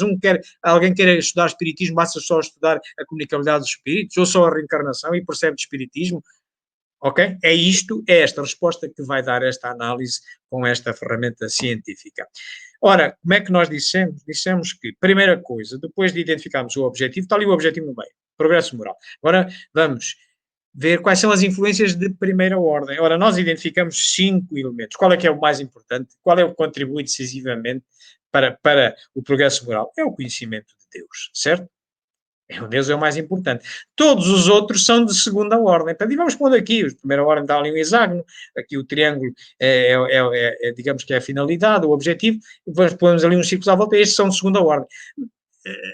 Que serão todos da mesmo grau de ordenação? À partida, pode ser que sim. Depois vamos ver, quando começarmos a desenhar relações, vamos ver. Mas de certeza que há pelo menos aqui 2 velocidades. Há Deus e há os outros, certo? Portanto, colocamos-lo aqui. Muito bem. Então, agora estamos em condições de começar a definir relações. Já temos aqui os bonecos. Todos podem fazer isto, uma folha em casa, não é? Põem a finalidade do vosso, ou o vosso problema no meio da folha e agora vão pensando quais são os primeiros elementos que contribuem diretamente para a finalidade. E depois quais são os outros que contribuem sobre os primeiros, assim sucessivamente. Ora, olhando agora para aqui, nitidamente, porque é que nós escolhemos Deus como sendo um elemento de primeira ordem? Porque a maior conhecimento de Deus corresponde ao maior progresso moral. Então, uma setazinha azul com um sinal mais. Certo? De acordo? Muito bem. Então, e agora, olhando agora para a segunda ordem, como é que eles influem no de primeira ordem, que é Deus? Qual deles será o primeiro? Bom, meus amigos, sem espírito não há inteligência, sem inteligência não há conhecimento, sem conhecimento não progredimos, certo? Então, o espírito é de certeza o primeiro. Portanto, é através do espírito, que tem um atributo que é a inteligência, que nós conhecemos Deus. Então, a maior conhecimento por parte do espírito corresponde a um maior conhecimento de Deus. É uma influência positiva, mais de um lado, mais do outro. Muito bem. Então, e agora a seguir? Já que identificamos o primeiro aqui da segunda ordem, qual será o seguinte? Bom, olha, maior conhecimento do espírito vai corresponder a uma maior comunicabilidade dos espíritos, não é? Nós, quando falamos mais idiomas, entendemos com mais pessoas. Nós, quando sabemos utilizar a mediunidade, nós falamos com outros seres que não estão visíveis para nós. Portanto, estão a ver, também temos aqui uma relação positiva. Bem, mas reparei, e agora daqui, o que é que se passa? Como é que isto se relaciona? Bem, é que isto é uma pescadinha de rabo na boca. Isto é, a maior comunicabilidade entre os espíritos, vai haver um maior conhecimento do espírito, na verdade. Se eu me relaciono com mais pessoas em diferentes idiomas, com diferentes conhecimentos, como é, por exemplo, aqui a nossa tertúlia, cada um tem os seus conhecimentos, traz as suas verdades, até falamos de diferentes idiomas, saímos todos daqui mais reforçados. Então temos já aqui, estão a ver aqui um motor sistémico a funcionar, mais a fechar-se, comunicabilidade do espírito, comunicabilidade dos espíritos, volta ao espírito, reforça, ok? Muito bem. Ora, e agora, como é que vem a seguir? É que, reparei, como é que Kardec se deu conta que existia a reencarnação? Foi através dos médiuns, foi através da comunicabilidade dos espíritos, que encontrou havia uns espíritos que diziam, através dos médiuns, e comprovou, utilizando vários, que haviam sido um determinado homem encarnado na Terra, e dava indicações muito precisas do que ele havia de ser, e agora estava na erradicidade. E que depois ia reencarnar. Ora bem, então é através da comunicabilidade dos espíritos, há maior investimento na comunicabilidade dos espíritos, mais evidências de reencarnação nós obtemos. Estão a ver? Mais uma ligação positiva aqui. E a quanto mais evidências de reencarnação, então, mais conhecimento do espírito tem, que foi criado ignorante, não sabia que havia encarnação, não sabia praticamente nada. Agora até já sabe que há reencarnação, até já sabe que há várias reencarnações e que vai melhorando a compreensão da lei de Deus à medida que vai encarnando. Então, vai melhorando, o espírito vai se depurando. Olha, e fecha aqui novo ciclo, é como se fosse um motor sistêmico dentro de outro. Bom, e agora ali a pluralidade dos mundos, como é que isto se faz? Olha, da mesma maneira como se faz para a reencarnação. Como é que Kardec descobriu que os mundos, os outros mundos, esses globozinhos que nós vemos à noite, estavam habitados? Através da comunicabilidade dos espíritos, escutando seres que estavam encarnados noutros planetas e que tinham estado encarnados na Terra, como nos refere a Revista Espírita de 1858, em agosto, Mozart, que está impedido em Júpiter, um outro espírito está num mundo desconhecido, mas em que o tempo se move de outra maneira, deve estar num universo paralelo. Então, quer dizer, quanto maior investimento na comunicabilidade dos espíritos e podermos até alcançar pessoas que estão encarnadas noutras dimensões e noutros universos paralelos, mais se confirma a pluralidade dos mundos. E, por sua vez, quantas mais evidências de mundos habitados, melhor comunicamos entre nós. E os nossos médiuns conseguem melhorar a sua capacidade de comunicar-se com seres que estão encarnados em outras dimensões, outros universos paralelos. Meus amigos, isto afinal parece uma coisa já diferente. Bem, mas atenção, que aquelas relações são todas afetadas por uns chamados arquetipos. O mais comum, arquetipos são uns comportamentos típicos de todos os sistemas, que parecem umas pequenas patologias. O mais comum é a demora. Isto é, entre uma ação e um resultado há sempre um espaço e um tempo, particularmente quando envolve conhecimento, particularmente quando o homem tem que aprender, tem que estudar. Ora, se nós formos impacientes, não estivermos cientes disso, o que é que pode acontecer? Duas coisas podem acontecer. A gente ou exagera na ação, aquilo não está a resultar porque não estamos a ser pacientes, não temos noção que só vai produzir resultados daqui por uns dias, e então vamos exagerando, ou então não temos paciência para esperar e abandonamos a situação. Temos que também ter cuidado com isso. E então, se nós olharmos para aqui para o nosso sistema, nós até podemos ver demoras. Tudo o que mexa com conhecimento, mexe com demora, porque o homem não aprende, não mete na cabeça e fica, não. Tem que aprender, tem que estudar. Por exemplo, maior conhecimento de Deus leva tanto tempo a conhecer Deus, não é? Temos uma eternidade para conhecer, nunca o conhecemos completamente. A comunicabilidade dos espíritos leva o seu tempo a nós conseguirmos comunicar com outros seres noutras dimensões, não é verdade? E a produção de evidências, de evidências nos habitados, só ao longo do tempo é que vai produzir uma melhor capacidade dos nossos médiuns em se comunicar melhor. Tal como a comunicabilidade dos espíritos, só ao longo tempo, só depois de tentar muitas vezes confirmar casos de encarnações, e leva o seu tempo, é que vai produzir mais evidências da reencarnação. Meus amigos, então isto é uma coisa um bocadinho mais distinta. E repararam os ciclos da realimentação que lá existia?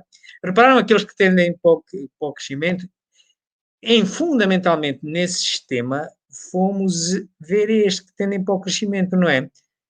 Que eram aqueles... Só vimos azuis, não é? Só eram influências positivas e uns retroalimentavam-se. Portanto, temos ali pelo menos 2 motores sistemas. Não temos nenhum, neste sistema não temos nenhum deste género. Temos motores sistemas positivos. Cá estão eles. Reparem, temos um primeiro motor sistémico que é espírito, comunicabilidade de espírito, e um segundo motor sistémico, que é maior e engloba aquele primeiro, tem mais força, espírito, comunicabilidade de espíritos, reencarnação, espírito.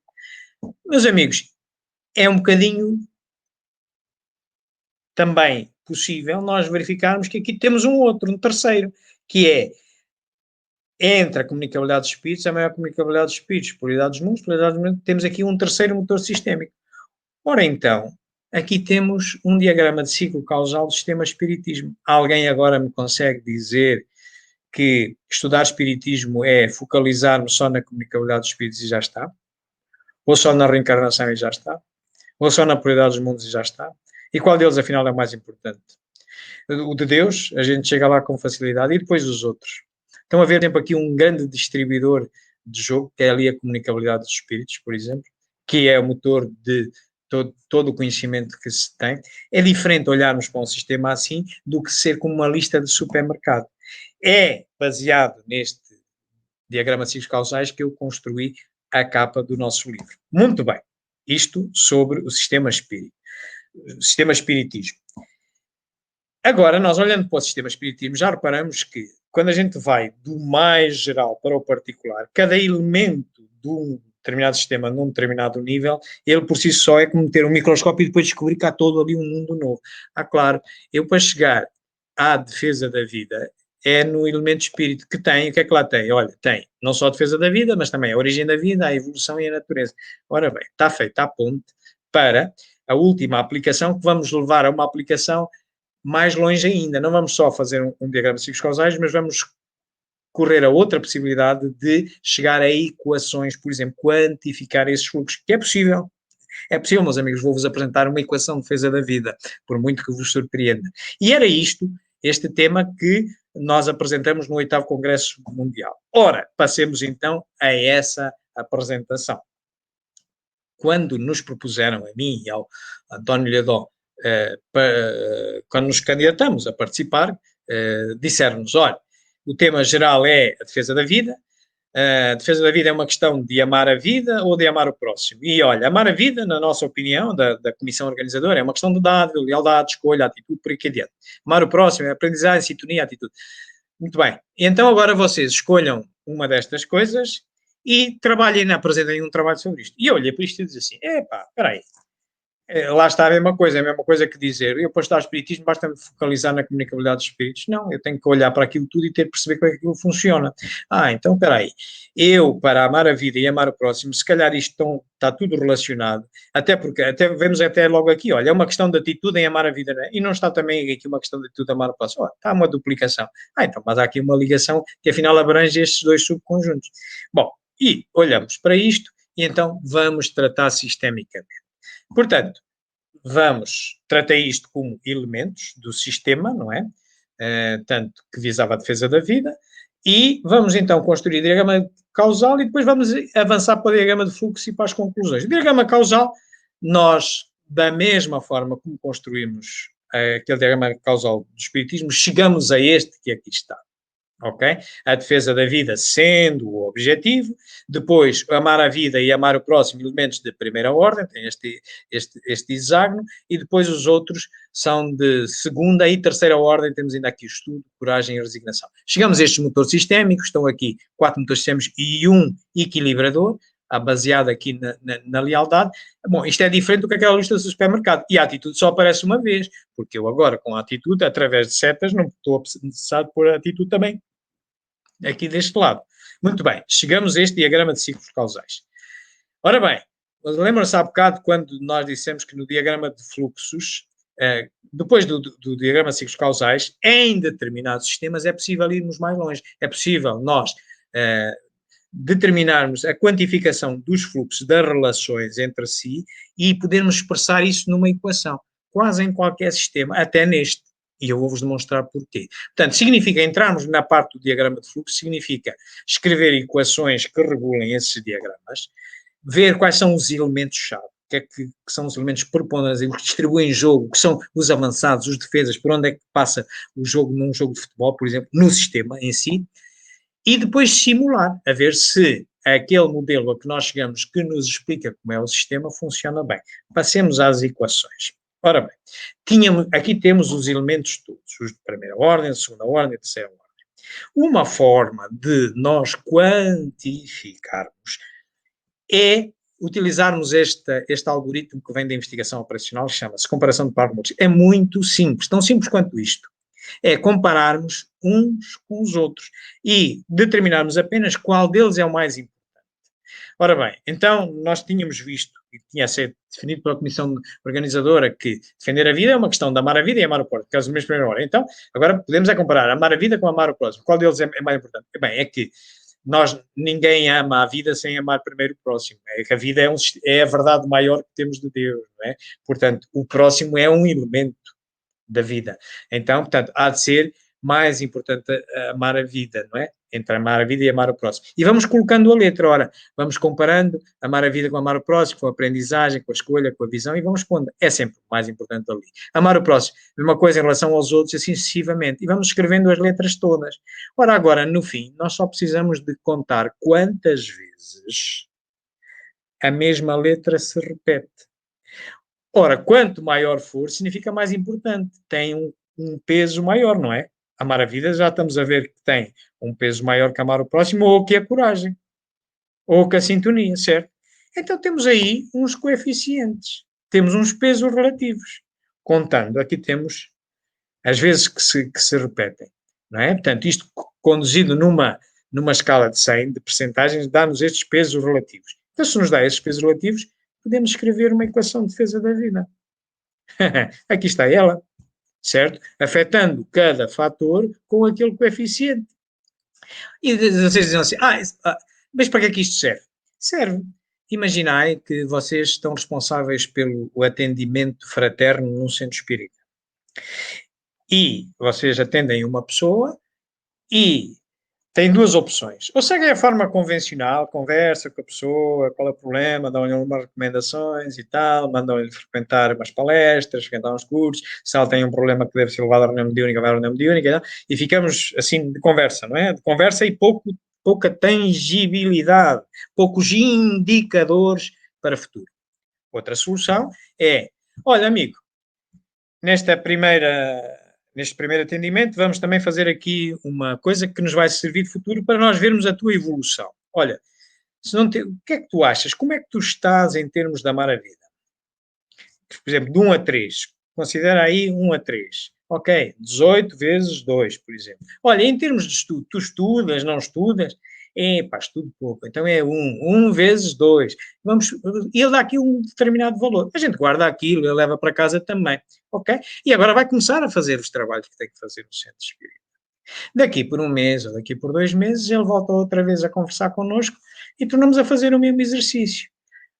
E se calhar chega a outro resultado já. E vê onde é que havia de melhorar, até porque tem uns coeficientes. Há uns que são mais importantes do que o outro, em que ele tem que investir mais. É diferente de andarmos só na conversa. E vai para a reunião mediúnica, e se a reunião mediúnica não resolve, e ele continua com o mesmo problema, e se ele faz os cursos e não resolve. Estão a ver para que é que serve? É uma das utilidades, não é uma mera utilidade matemática. Também num sistema, nós podemos ir mais longe, ele dá-nos tanta informação, aquelas setinhas dão-nos tanta informação, dão-nos tanta informação, por exemplo, dos elementos-chave. Se repararem, há uns elementos de onde saem muitas setas, é como se fosse o central num jogo de futebol, distribui jogo, é sempre passado a bola a ele, para ele distribuir jogo. A estes chamam-se fatores-chave, o que distribui jogo, manda energia para fora, chamam-se os fatores-chave, ok? E eu meto ali num quadrado em azul. Aqueles para onde tudo passa é como se fosse uma torneira, um túnel, tudo tem que passar por ali. É como para se marcar golo tem que passar a defesa. A defesa é um fator limitativo. É um fator limitativo. Só depois de ultrapassar a defesa é que se pode marcar golo. Portanto, são aqueles sítios onde entram mais ligações. Isto dá-nos também uma ideia de como é que o sistema se comporta. Ora, nós olhando aqui para este nosso sistema, vemos facilmente onde é que saem mais setas. Até está relacionado com os motores de sistema. Olha, da aprendizagem, da sintonia, estão ligados com aqui os motores de sistemas azuisinhos. Aqui é a sublimação, porque está ali um ciclo de realimentação positiva de sublimação, aqui um de coragem, aqui um de aprendizagem, de estudo, estão a ver? E onde é que estão os limitativos? Olha, está na visão, está na escolha, na lealdade, porque estreita, detalha melhor o nosso conhecimento, amar o próximo e amar a vida, porque é condicionado, não é de qualquer maneira, tem que se condicionar. Então nós ficamos com uma ideia um bocadinho diferente. E isto permite-nos nós, por exemplo, se ainda temos dificuldade em perceber como funciona tudo isto, nós já estamos a ver a importância da aprendizagem ali. É enormíssima. A aprendizagem, a sublimação, mas os outros, os vermelhinhos também, são uns controladores. Nós vamos simular esse sistema. Nós sabemos, no Espiritismo, o Espiritismo ensina-nos que temos 3 fases nas nossas vidas, que é encarnação, erradicidade e reencarnação. Lembram-se do Space Shuttle, esse vai-vem americano, com o qual se construiu a estação orbital. Portanto, ele para sair da atmosfera para a órbita, ele precisava de ter motores auxiliares, etc. Era a vida encarnada. Depois, desprendia-se daqueles depósitos de combustíveis, dos motores auxiliares, e voava sozinho. Isso é o espírito, ok? O Space Shuttle é o espírito. Os tanques e os motores auxiliares é o corpo, ok? E depois volta a entrar pela atmosfera e reencarna. São estas as 3 fases de acordo com esta metáfora, digamos, do espiritismo. Ora, pegando naqueles elementos, nós também sabemos que nestas 2 obras fundamentais, o que é o espiritismo e o resumo da lei dos fenómenos espíritos, também nos diz como é que o homem é constituído. E diz que o homem é constituído de 3 elementos: alma, perispírito e corpo. Que da sua união, assim saem 3 seres, que é a alma, que é um ser simples, pode existir sozinho, quando precisa de reencarnar. Quando precisa de reencarnar tem que ter um perispírito e é um ser duplo, espírito, e quando encarna mesmo é um ser triplo, que é alma, perispírito e corpo. Ora bem, a que é que isso corresponde? Espírito na erradicidade e corpo, quer na posição da vida encarnada, não é? Quer na reencarnação, ok? Muito bem. Então olhamos agora para o vai-vem. O vai-vem está mais ou menos aqui, funcionalmente, os elementos com as suas funções. Ora bem, o vai-vem é o espírito. Portanto, o espírito tem que ter todas as funções para poder viver na erradicidade e até, se for só a alma, também tem que viver. Então, olha, a pilotagem que é o grande decisor, bom, está ali na cabine de pilotagem. Os apoios ao voo está logo atrás da cabine de pilotagem. Depois tem ali uns elementos que controlam o voo, particularmente quando ele está na atmosfera. Rola para um lado, rola para o outro, sobe, desce, o leme de direção. O motor principal que ele tem sempre. Ora bem, nós vamos fazer agora uma proporção para este lado. Ora, o que é a cabeça? O que é o decisor? Olha, é amar a vida, porque para se defender a vida, a porta de entrada é amar a vida, ok? Só amando a vida é que se defende a vida. Mas para amar a vida, nós temos que amar a montante o próximo. É o grande apoio para o nosso amor à vida. Portanto, está ali atrás, os elementos de apoio ao voo. Ora, e o que é que será aquele leme de direção? Ir para a esquerda, para a direita? É a escolha. Eu escolho ir para o lado esquerdo, esta opção de vida, este comportamento, ou aquele. É a escolha. Olha, o que é eu rolar nos aviões e nesse Space Shuttle, quando a atmosfera, os aviões para voltarem têm que rolar, a tornar para um lado ou para o outro. O que é isso? Eu sou leal a alguém quando me alinho com alguém, para um lado ou para o outro, certo? Mas também o avião tem que subir e descer, não é? O Space Shuttle tem que subir e descer. E utilizam uns lemes. O que é isso? É a visão. Mais alto, vejo mais. Mais baixo, vejo menos. Subir e descer. É a visão. Muito bem. E o que é o motor? O motor é a aprendizagem. Eu, sem aprender, não consigo nem amar o próximo, nem amar a vida, nem escolher, nem ser leal, nem ver melhor, nem conhecer melhor. Estão a ver? Portanto, é como se fosse o coração. É como se fosse, aqui neste nosso sistema, termos do lado direito a cabeça, o gestor, e do lado esquerdo o coração a bombar. O que é a aprendizagem? É decididamente o coração. Ora bem, isto na erradicidade. Ora, mas na encarnação e reencarnação em que é preciso mais força, os tais motores auxiliares. Pois, então vamos ver. Aqui está, portanto, é preciso... Então o que é que nós temos? Temos o grande combustível, não é? O que é? É a atitude. Qual é o combustível na vida que nos faz progredir melhor? Depois de termos aprendido tudo e mais alguma coisa, é a atitude que temos da forma como manejamos o conhecimento que tem e da forma como interagimos com os outros. É o grande combustível da vida. A atitude é o depósito de combustível maior que levava ao Space Shuttle. Quais são os motores auxiliares? Olha, é a sintonia. Essa atitude vai ajudar-me a sintonizar, harmonizar com o próximo. Harmonizar-me e também sublimar. A maior caridade é o uso da indulgência com os erros do outro, da perdoar-lhe, benevolência. Portanto, é sublimação, ok? E depois, como é que os motores de arranque daquilo tudo? Olha, sem estudo não se vai a lado nenhum. Tem um motor de arranque que é o estudo. E qual é que é o outro? Olha, é a coragem. Toda a gente sabe que tem que ter coragem na vida até para aprender, para estudar, para se harmonizar, para sublimar coisas. Então temos aqui a correspondência de tudo isto. Ora, Na encarnação, ele vai com todos estes motores. Quando entra na erraticidade, o que é que aconteceu? Todos aqueles motores que eram só precisos para a encarnação revertem todo para o espírito. Então vai-se concentrar aonde? Vai-se concentrar ali. Todas as finalidades dos outros concentram-se no grande motor da aprendizagem, no grande coração, porque o resto era o decisor, o princípio inteligente do espírito, não é? Quando vem a reencarnar, vai outra vez, todas aquelas funções que estavam concentradas na aprendizagem vão outra vez subdividir-se e vão começar a tornar-se independentes em órgãos do corpo, ok? Ora bem, conclusões de tudo isto, meus amigos. Ora, há novos conhecimentos e há uma aplicação prática que resulta disso. Que novos conhecimentos é que nos pode trazer esta ciência também para o espiritismo, que é uma ciência que vai ao lado das outras? Olha, aumenta a previsibilidade dos sistemas. É diferente nós olharmos para o espiritismo desta maneira do que tudo ao molho e fé em Deus. Olha, queres estudar espiritismo, estuda lá a comunicabilidade dos espíritos ou a reencarnação, que tu sabes tudo. Não, não. É diferente. Olhando para aqui, nós percebemos como é que as coisas ocorrem, como é que devemos estudar, onde devemos, se nós queremos investigar sobre a pluralidade dos mundos através do espiritismo, temos que ir pela comunicabilidade dos espíritos. Não há outra solução. Se queremos perceber Deus, temos que nos socorrer de uma capacidade, de uma característica do espírito, que é a inteligência. Se queremos perceber a reencarnação, temos que ir pela comunicabilidade do espírito. Se queremos utilizar as ferramentas do laboratório espírita, são coisas diferentes. Acho eu, não é? Acho eu. Daí os novos conhecimentos.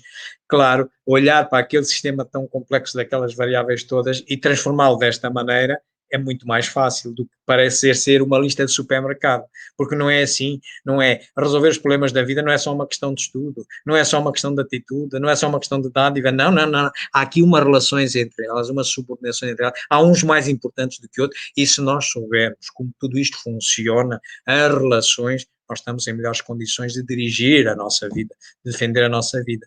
É claro que também nos novos conhecimentos até chegamos a uma equação de defesa da vida. Qual é o problema? Qual é o problema?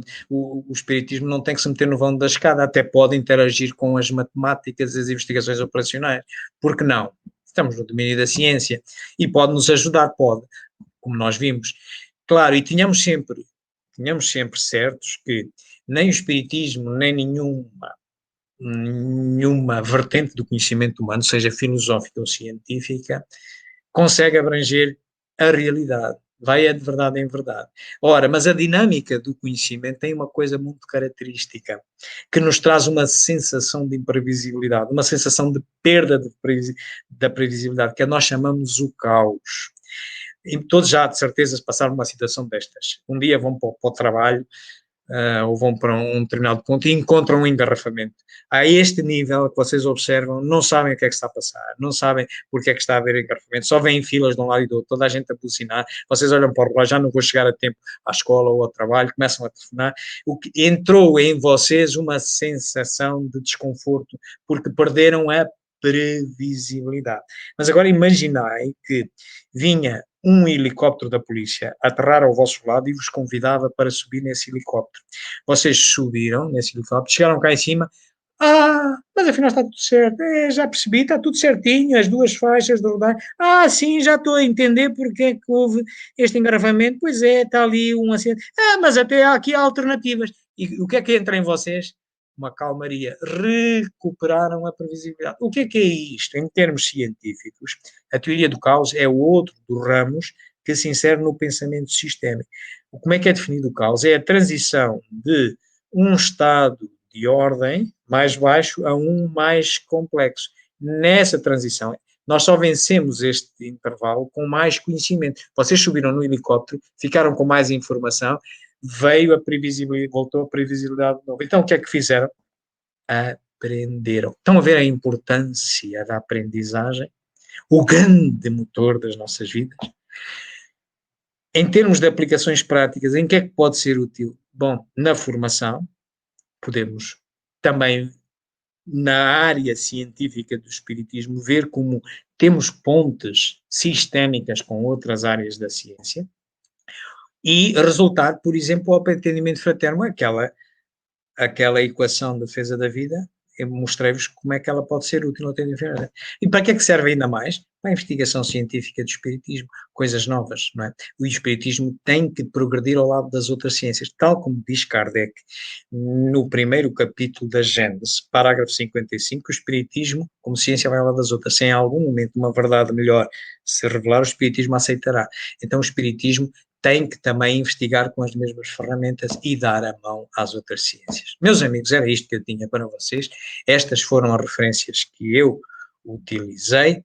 Aqui na segunda linha encontram muitos livros da dinâmica de sistemas, teoria de sistemas, teoria de caos, por exemplo. Encontram o meu livro, é este, tem esta capa, e vocês podem encontrá-lo em formato digital, em e-book, nesta livraria que já há pouco vos referi, é esta que aqui temos, portanto, o Boc Portugal, podem descarregá-lo, para quem está no Brasil, quem está fora aqui de Portugal, versão física está à venda em centros espíritas portugueses, mas versão eletrónica está disponível para todo o mundo através deste site que vos acabei de mostrar. E pronto, meus amigos, nós estamos, como habitualmente, a transmitir em direto para o canal de YouTube a Espiritismo em Kardec, que é administrado pelo nosso amigo tertuliano Eric. Em termos de Facebook, estamos a transmitir não só para a página Espiritismo JG, mas também para a página do GEAC de Barcelona, do Grupo de Estudos Espirituais Allan Kardec de Barcelona. Agora vamos reservar um tempo para ver os vossos comentários e as vossas perguntas que possam ter. Se alguém não se sentir à vontade em fazer a sua pergunta aqui numa rede social, tem sempre à sua disposição este nosso e-mail, espiritismo.jg@gmail.com, e teremos o maior gosto em tentar responder às vossas perguntas, se relacionadas com isto ou não, como vocês entenderem. Meus queridos amigos, era isto que eu tinha para vocês. Eu agora ia começar, antes de irmos verificar perguntas que possa haver ou comentários que possa haver dos nossos amigos internautas, eu ia desafiar os nossos amigos tertulianos para nos dizerem da sua justiça sobre estas questões. Érico, começo por ti. Então, eu achei excelente, né, a palestra. É muito bom ter realmente essa visão geral, né, sistêmica. O Kardec era um pedagogo, então acho que ele, acima de tudo, tinha essa visão, né, sistêmica. Eu até coloquei aí, o João está destacando, um trecho onde Kardec fala exatamente isso, né? Ele diz: tudo se encadeia no espiritismo, e quando se toma o conjunto, vê-se que seus princípios emanam uns dos outros, servindo-se mutuamente de apoio. Então, o que parecia uma anomalia contra a justiça e a sabedoria de Deus se torna natural, né? No que é o espiritismo. Ou seja, muito semelhante ao que o João expôs, né? Uma visão sistêmica onde as partes se encadeiam, né, mutuamente, né? Então, mas eu achei realmente muito interessante a palestra, né? Eu já falei para o João, vou ler, estudar a obra, né? E com certeza vai ser uma boa aprendizagem. Muito obrigado, Eric, pelas tuas generosas palavras e por esta ponte que também nos ajudaste. Fico muito contente que possamos aqui nesta nossa tertúlia também estabelecer outras pontes. E o Eric acabou de estabelecer mais uma ponte entre a codificação, as obras fundamentais do Espiritismo, nomeadamente o que é o Espiritismo, com esta abordagem que nós estamos a fazer. Portanto, tudo é um sistema, tudo se encadeia no Espiritismo, como em qualquer área da nossa vida. E quando se toma o conjunto, como ele dizia, vê-se que os seus princípios emanam uns dos outros. Então, mas tem com uma determinada ordem. Nós precisamos perceber, servindo-se mutuamente de apoio, como se dizia o Eric. E é assim que Kardec também conduziu sempre a sua investigação, com a sua mente científica racional. Meu querido António, agora desafio-te a ti, António Lhadó, desafio-te a ti para, ainda por cima, tu num papel mais difícil. Tu és um irmão nesta obra, porque és o prefaciador da obra. Diz-me da tua justiça, António. Meu contributo foi muito pequeno, não é importante, somente foi um resumo da obra, mas eu recomendo a todos os televidentes que a melhor compreensão da explicação da excelente palestra de João é precisamente ler a sua obra tranquilamente, serenamente, analisando, usando a razão e comparando as questões que ele apresentou ao longo da palestra. Uma síntese do trabalho apresentado por João hoje poderia explicar que o pensamento sistêmico é uma ferramenta para uma maior compreensão da realidade pela ciência espírita. Temos que valorar, temos que elucidar que o espiritismo tem a questão da ciência, a questão da filosofia e as consequências morais que derivam da filosofia da doutrina espírita. Por isso, o espiritismo, caminhando com o progresso, nunca foi desbordado e nunca será desbordado, como Allan Kardec deixou escrito em suas obras. Por quê? Porque se a ciência pesquisa, demonstra que uma coisa nova rechaça o que o espiritismo propõe, Kardec já afirmou que o espiritismo mudaria seu ponto de vista para ir em concordância com a ciência. Por isso é muito importante que nos dias de hoje, onde o paradigma científico esteja mudando continuamente, favorecendo uma nova concepção holística, integral, sistêmica da vida, da realidade, do espírito e de tudo aquilo que tem que ver com as questões espirituais, é muito importante que o pensamento sistêmico, como uma ajuda, como uma ferramenta, como um compartimento, possa ajudar a uma maior compreensão da ciência espírita. É importante porque temos que lembrar que o espiritismo deu a primeira confirmação veraz, o primeiro vazamento importante na época de Kardec sobre a imortalidade do alma na investigação da mediunidade.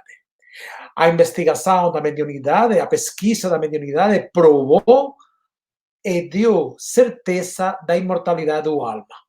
Aquela questão, essa questão foi tão importante no tempo de Kardec como hoje é comprovar, estabelecer, analisar, pesquisar os paralelismos da ciência de hoje, século XXI, com os avanços da ciência espírita. Por isso, esta ciência, pensamento sistêmico, como outras que também estão agora demonstrando a realidade integral do espírito, é tão importante. Biologia molecular, física quântica, psicologia transpersonal, etc., tem que usar o bom dessas disciplinas, dessas investigações, dessas pesquisas científicas para reforçar ainda mais a questão filosófica e científica do espiritismo de Kardec. Não sei se eu posso trasladar a importância que tem esta questão. Uma questão que é muito importante para reforçar o vazamento não da doutrina. A doutrina não precisa do reforçamento, é íntegra, sino o vazamento do racionalismo das pessoas que chegam ao espiritismo e demandam, solicitam, precisam de comparações que a ciência de hoje possa demonstrar, possa evidenciar. Dicho esto, diré que o estudo do hombre integral mediante bases sistêmicas é uma questão científica muito importante porque vai permitir à ciência localizar, focalizar e pesquisar definitivamente a imortalidade do espírito humano, tal e como Kardec, os espíritos e a doutrina diz e tem escrito. Só isso. Muito obrigado, João, pela tua exposição. E, bom, meu contributo de hoje. Eu é que te agradeço, Tony, desde a tua humildade e, uma vez mais e em público, o meu reconhecimento pelo excelente prefácio. Um lindo prólogo que realmente realça bastante a obra como um todo. Bem-ajas, Tony, bem-ajas, Tony. Só foi um resumo da tua obra tão importante. Num sistema são mais importantes as relações que a quantidade das partes. O teu resumo é de grande qualidade. Bem-aja, meu querido irmão. António, meu querido amigo.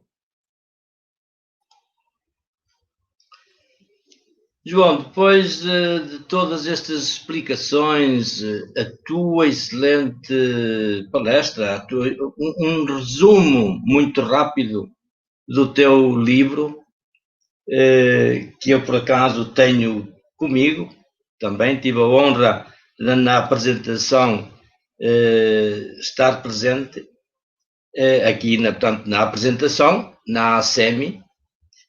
O que é que eu posso deduzir? Que tudo, tanto, está interligado, tanto, que sendo esse o sistema um conjunto ordenado de elementos que se encontram interligados e que interagem entre si, nós vemos, portanto, o Espiritismo é precisamente isso, a codificação traz-nos esse exemplo e em tudo está interligado. Nós, se começamos, se nós recuarmos um pouco, nós não podemos recuar um bocadinho, não é? Se vamos ao princípio espiritual, tanto da ameba, ao mineral, ao vegetal, ao animal, há toda uma consequência, tudo interage entre si até que chegamos ao princípio inteligente. E a partir daí, tudo faz parte, tudo se conjuga, nada dá saltos, assim como nós olhamos ao nosso corpo físico, nós não somos unicamente um monte de carne, órgãos, sei lá, um amontoado de vísceras, veias e por aí fora. Há toda uma organização tal onde todos são necessários e estão todos interligados uns aos outros. E o nosso corpo é um sistema. Nós temos o sistema nervoso, o sistema límbico, o sistema digestivo e tudo por aí fora. Portanto, foi muito interessante aquele teu diagrama de tanto o sistema espiritismo, muito interessante, demonstrou perfeitamente e com simplicidade toda essa interação. Tanto o conhecimento de Deus, o Espírito, a pluralidade dos mundos, tu demonstraste com simplicidade como é que tudo se interliga. Muito obrigado pela tua explicação e aconselho, como disse o António Ledó, aconselho a ler este livro para uma melhor apreciação e até compreensão, porque não é a primeira que se compreende. Porque nós necessitamos de conhecimento, nós necessitamos de estudar e através do estudo, através da continuidade do estudo, que nós chegamos à compreensão. Muito obrigado, João. Bem-aja, António, e tu também reconheço em ti muita generosidade nas tuas palavras, mas como me deste o grato prazer de estar presente na palestra de lançamento do livro físico na nossa Associação Cultural Espírito de Mudança Interior, é gratificante ouvir-te. Realmente vamos contribuindo cada um com os seus saberes, da maneira que pode, para este grande sistema que é o espiritismo, é a vida, é tudo o que nos envolve. Portanto, e todos nós temos cada vez mais de estar cientes que dependemos uns dos outros para o nosso progresso moral. Sem a existência dos outros, não progredíamos. Só temos é que investir efetivamente nas relações, porque fisicamente o mundo cresce. Somos hoje 7 bilhões de pessoas, há 2 séculos atrás éramos menos. O mundo é mais complexo, mas também nós somos mais bem dotados. Mas também nós, através da nossa inteligência, poderemos hoje lançar mão e criar ferramentas que nos ajudem a interpretar melhor tanto a vida, os sistemas que interagem à nossa volta. O livro em si é uma pálida ajuda, mas foi o melhor que nós também pudemos fazer. Tentamos fazer de uma forma bastante gráfica, como recomendamos que o leiam, para quem o queira ler, que o leia nesta mesma sequência, que vai do geral para o particular, da realidade para as várias verdades. Tem muitos gráficos, muito grafismo, tem muitos exemplos. A primeira parte, leiam a primeira parte, o primeiro capítulo, para perceberem melhor depois como é que se desenvolvem as ferramentas. E esse primeiro capítulo espero que seja útil para todos, para outras questões da vida, que não seja só o espiritismo. A vida não se esgota no espiritismo, nem o espiritismo se esgota na vida. É apenas mais um elemento que integra a vida, como nós já vimos. A forma de pensar é transversal. O uso da razão, da inteligência é transversal, seja ao espiritismo, seja a outras áreas do conhecimento. Espero que, de alguma forma, vos possa ser útil. Bom, meus amigos, tirando os comentários que fomos apresentando, não temos aqui nenhuma pergunta dos nossos telespectadores. Temos sim vontades de lerem o livro e viverem o livro. Pode ser que numa altura mais tarde, estão sempre em aberto, em qualquer momento das nossas tertúlias, em qualquer tertúlia das nossas conversas ibero-americanas, teremos o maior gosto em também responder por alguma pergunta, seja sobre isto, seja outra qualquer. Bom, então também a hora já vai estando adiantada e íamos se calhar terminar, se estiverem de acordo. E para tal, vamos sempre terminar da melhor maneira, com uma prece à realidade maior. Que nós só vemos uma verdade, a verdade, vemos a vida, uma prece à vida, mas bem direcionada, porque já sabemos que detrás da vida, da verdade maior que nós conseguimos abranger, está a realidade que é Deus. Vamos, pois, orar, vamos, pois, agradecer. E nada melhor do que eu pedir aqui ao nosso querido amigo Eric, que fez todo este esforço de vir do outro lado do Ribeiro Atlântico até aqui, que agora nos brinde com uma prece de encerramento ao Senhor. Eric, meu querido amigo.